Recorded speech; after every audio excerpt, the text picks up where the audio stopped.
저번 시간에 우리가 마하반야 바라밀타 심경, 과한자재보살 행심반야 바라밀타시 조견 오온 개공도 일체 고액 여기까지 했습니다. 그래서 마하라고 하는 것은 무한대로 큰 것이다. 반야라고 하는 것은 부처님의 지혜이다. 바라밀이라고 하는 것은 완성이라는 뜻이 있다. 그리고 심경의 마음 심자라고 하는 것은 마음이란 뜻이 아니고 핵심이라고 하는 뜻이다. 경이라고 하는 것은 여러분들 우리 경이라고 하는 것은 부처님의 말을 갖다가 말씀을 갖다가 경이라고 합니다.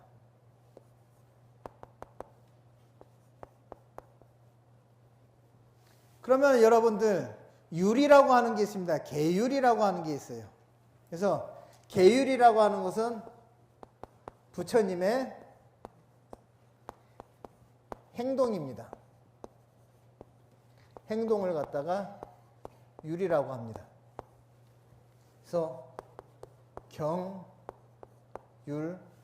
그 다음에 여러분들 우리 참선할 때 선이라고 하는 게 있어요. 그럼 무엇을 갖다 선이라고 하냐? 부처님의 마음을 갖다가 그걸 갖다가 선이라고 합니다. 그래서 우리가 경과 율과 선 이것을 갖다가 여러분들 받아들일 때 경이라고 하면은 부처님의 말씀이다. 율이라고 하면은 우리가 율, 계율 이렇게 얘기하는데 그럼 계율은 뭐냐? 부처님의 행이 바로 율입니다. 그 다음에 선은 뭐냐? 우리가 참선하고 선정수행을 하고 선을 닦는데 그건 뭐냐? 부처님의 마음을 알기 위해서 선을 닦는 거예요. 그래서 여러분들 노래에 보면은요, 바닷가 모래밭에 손가락으로 그림을 그립니다. 당신을 그립니다. 하는 그런 노래가 있어요. 그럼 코와 입 그리고 눈가기 그리고 턱 밑에 점 하나까지 다 그렸는데 마지막 한 가지 못 그린 게 뭐라 그랬어요? 당신의 마음. 당신의 마음 그랬습니다. 그렇듯이 당신의 마음이라고 하는 것은요, 말 갖고도 몰라, 행동 갖고도 몰라, 오로지 선을 통해서 선수행, 참선 수행을 통해 가지고 당신의 마음, 부처님의 마음을 알 수 있는 것은 참선 수행밖에 없습니다. 근데 마음만 갖고서는 또 다 되지 않는 게 또 우리 이 인생사입니다. 그렇기 때문에 부처님께서는 무슨 말을 하셨는가 그거를 갖다가 우리가 또 알아야 된단 말이죠. 수많은 말씀을 하셨는데 그 말씀을 또 알아야지만이 그분의 말투, 그분의 행동, 마음 씀씀이 다 알아야 돼요. 그렇기 때문에 우리가 공부할 때는 경과, 율과 마음 닦는 참선까지 이거 전부 다 3종 세트로 다 하나도 빠짐없이 공부해야 됩니다. 그래서 여러분들 우리 사홍서원 할 때 뭐라 그랬어요? 법문을 다 배우오리다 그랬단 말이죠. 법문을 다 배우오리다 그랬어요. 그러면 경전법문, 계율법문, 선법문 다 배워야죠. 근데 우리 대부분 보면 하나에만 치우쳐요. 그게 바로 문제입니다. 편식하는 거예요, 편식. 그래서 우리 이 반야심경이라고 할 때 경은 부처님의 말씀입니다. 무한대의 지혜의 완성의 핵심의 부처님 말씀이에요. 그래서 관자재보살의 관이라고 하는 것은 여러분들 저번 시간에 제가 말씀드리기로는 뭐라 그랬냐? 마음의 눈으로 보는 것이 관이라 그랬어요. 마음의 눈으로 보는 게 관이다. 그러면 여러분들 마음은 몇 가지 눈을 가지고 있느냐? 마음은 몇 가지 눈을 가지고 있느냐? 금강경에 보면 오한이 나옵니다. 금강경에 보면은요, 금강경에 보면은 5가지의 눈이 나오는데, 첫 번째는 뭐냐? 1번은 육안이에요. 이거 육신의 눈입니다. 육신의 눈.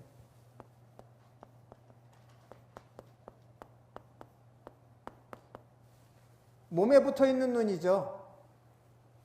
그 다음에 2번, 3번, 4번, 5번이 바로 이게 마음에 있는 눈이에요. 심안이라고 그럽니다. 심안. 마음 심자, 눈 한자. 심안으로 볼 수 있는 게 뭐냐? 성품을 볼 수 있고, 속성을 볼 수 있고, 마음자리를 볼 수 있습니다. 그래서 심안의 첫 번째는 뭐냐? 천안입니다. 천안이라고 하는 것은 천신들이 갖추고 있는 눈이에요. 그래서 천안통 이런 얘기를 합니다. 근데 사람이 천안을 갖추고 있으면은 신의 능력치만큼의 사람 속마음을 알 수가 있어요. 그렇지만은 이거는 신통스러운 눈이긴 해도 그 사람의 고통을 해결해 주기 위해서는 지혜가 없으면 안 되거든요. 신통만 갖고서 상대방의 근본적인 문제를 해결해 줄 수가 없어요. 그렇기 때문에 필요한 것이 해안입니다.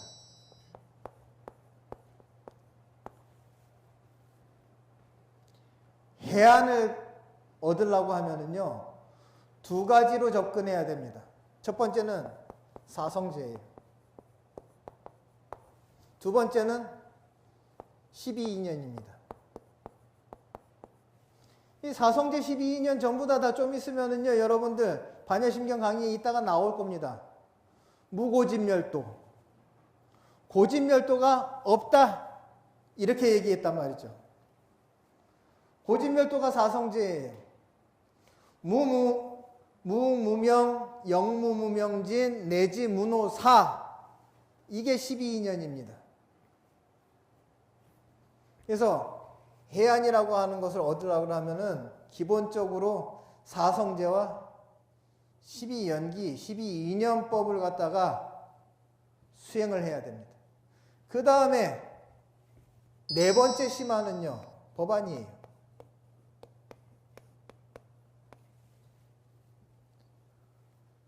해안은 지혜를 얻고 법안은 존재의 속성을 깨뜨립니다.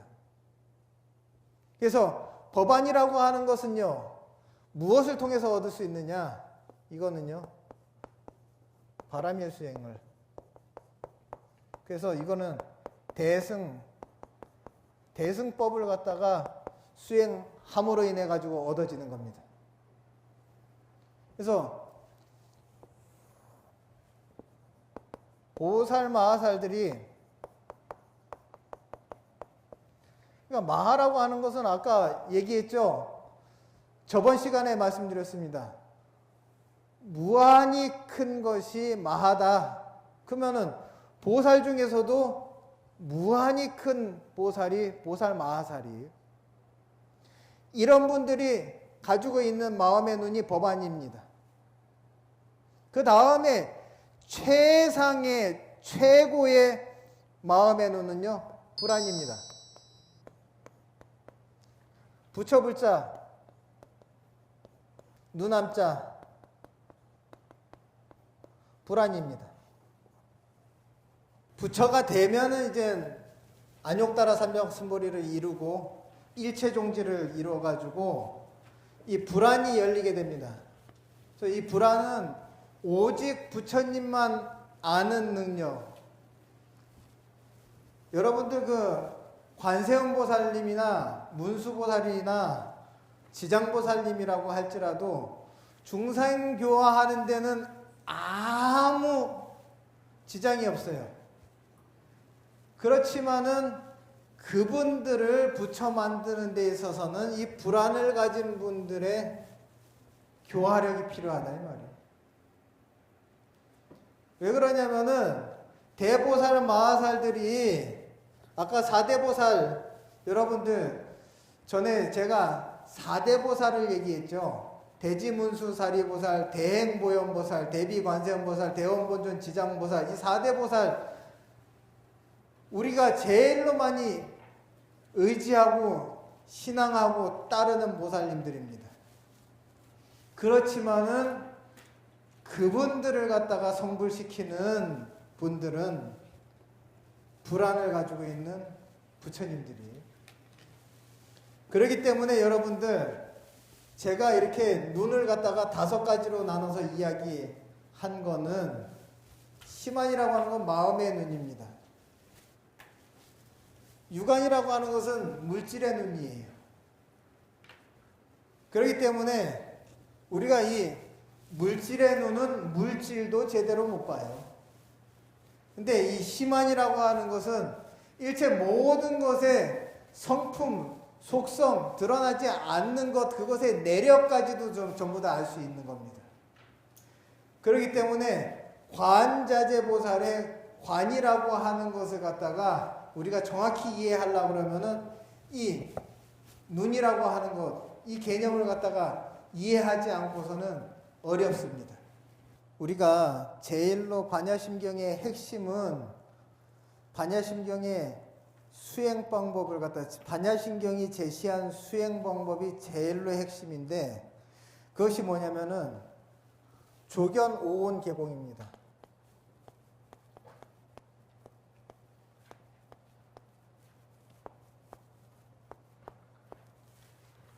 오온을 갖다가 조견한다. 오온을 조견할 때는 여러분들 되도록이면은 여기서 나와 있는 불안, 부처의 눈이 오온을 볼 때 어떻게 보는가 하는 그거를 갖다가 여러분들이 잘 생각할 필요가 있어요. 그래서 보살의 눈으로 봤을 때는 오온은 어떤가? 그 다음에 해안을 가지고 있는 아라한들이 해안을 가지고 있거든요. 아라한들이 가지고 있는 해안, 그 해안으로 봤을 때는 어떤가? 그런데 반야심경에서는 이제 결국은 뭐라 그러냐? 사성제도 없고 인연법도 없고 결국은 반야바라미를 통해 가지고 성불한다. 그래서 결국은 인정하는 것이 법안과 불안만 인정합니다. 법안하고 불안만 인정해요. 그렇기 때문에 여러분들 제일로 여러분들이 핵심으로 봐야 되는 것은 이 공하다. 공하다라고 하는 것이 무슨 말인지 이거를 갖다가 잘 캐치를 해야 돼요. 공하다. 공하다라고 하는 말은 없다라고 하는 말이 아닙니다. 없다라고 하는 말이 아니에요. 공이라고 하는 것은 실체가 없다.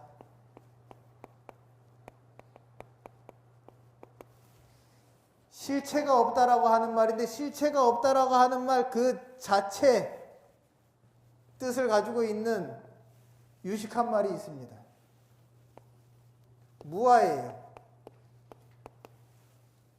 실체가 없다라고 하는 것을 무아라고 얘기합니다. 좀 더 구체적으로 얘기하면은 고정불변한 실체는 없다는 거죠. 딱 고정해 놓고 싶은 그 순간에 나를 갖다가 고정해 놓고 변치 않으라고 하면은 이게 그대로 있냐고요? 안 있죠. 여러분들 우리나라 속담에 있습니다. 과거에 호랭이 안 때려잡은 시어머니가 없어요. 그마치 왕년에는 뭐든지 다 했다 이 말이에요. 왕년에 잘 나가지 않았던 사람들 어디 있어요? 왕년에 한때는 다 이쁘고 다 다른 사람들이 나를 갖다가 이뻐해주고 좋다고 해주고 그런 때가 있었죠. 그런데 무상하잖아요. 무엇이 무상하냐? 색수상행식이 무상합니다. 그래서 실체가 없다라고 하는 무아가 공의 핵심이고, 그 다음에 무상이라고 하는 말이 있습니다. 없을 무자, 항상 할 상자입니다. 이거는 뭐냐? 흘러간다, 변한다, 영원하지 않다. 영원한 건 없다.